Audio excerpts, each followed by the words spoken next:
Comment préparer nos entreprises à ces changements de paradigme? Nous savons tous que l'automatisation et la numérisation vont transformer le fonctionnement de nos entreprises. Cette nouvelle ère offre des opportunités exceptionnelles, mais elle nous confronte aussi à des défis gigantesques, en particulier celui de l'adaptation de nos organisations, de nos emplois et surtout des hommes et des femmes qui composent nos entreprises. Les entreprises vont devoir à la fois transformer leur modèle managérial, leur modèle social, leur modèle économique. Or, si la mutation numérique de la plupart de nos entreprises est en marche au moment où nous parlons, la révolution des organisations du travail n'a pas encore eu lieu. Rappelons qu'en France, plus des 2/3 des salariés travaillent toujours dans des organisations pyramidales et hiérarchiques. Le premier grand chantier consiste à repenser nos modèles organisationnels.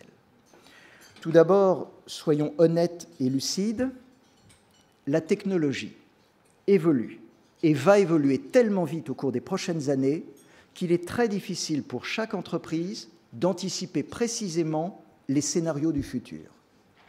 C'est la raison pour laquelle l'enjeu majeur pour chaque entreprise et pour chacun d'entre nous devient l'adaptabilité.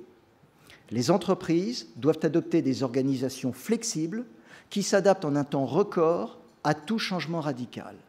Elles doivent s'appuyer sur des modèles d'organisation plus libres, plus agiles, plus innovants, avec une hiérarchie aplatie, avec des collaborateurs engagés et tournés vers la satisfaction de leurs clients, et bien entendu, avec des processus simplifiés et des systèmes d'information rationalisés.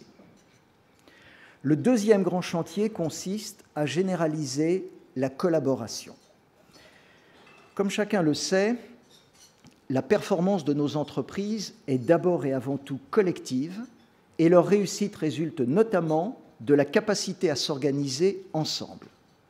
Pour se défaire de nos vieux modèles hiérarchiques en silos, outre les apports de la technologie, qui sont absolument essentiels, chaque entreprise doit entreprendre une véritable révolution managériale, apprendre à travailler de façon beaucoup plus systématique en mode projet, valoriser les initiatives individuelles, encourager la prise de risque et le partage d'informations, maximiser la créativité des collaborateurs et de leurs partenaires, intensifier les coopérations intra- et inter-entreprises, et en particulier les collaborations avec les start-up, dans le but de développer ensemble l'innovation.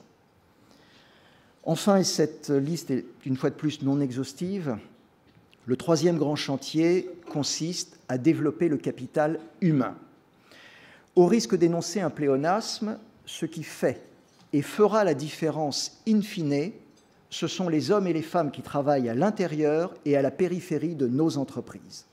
Insistons sur le fait que la machine n'a pas vocation à remplacer l'homme, tout du moins à court et à moyen terme, mais au contraire à l'aider pour lui permettre de se concentrer sur sa valeur ajoutée. En revanche, il est évident que l'automatisation entraîne une requalification des emplois et nécessite une montée en gamme des compétences pour chacun d'entre nous. À l'avenir, l'intelligence artificielle, apportant de plus en plus les savoir-faire des métiers, les compétences vitales pour chacun de nous seront davantage axées sur les qualités relationnelles, sur l'empathie, sur la capacité d'anticipation et de prise de décision, sur le sens de l'éthique et bien entendu sur la créativité.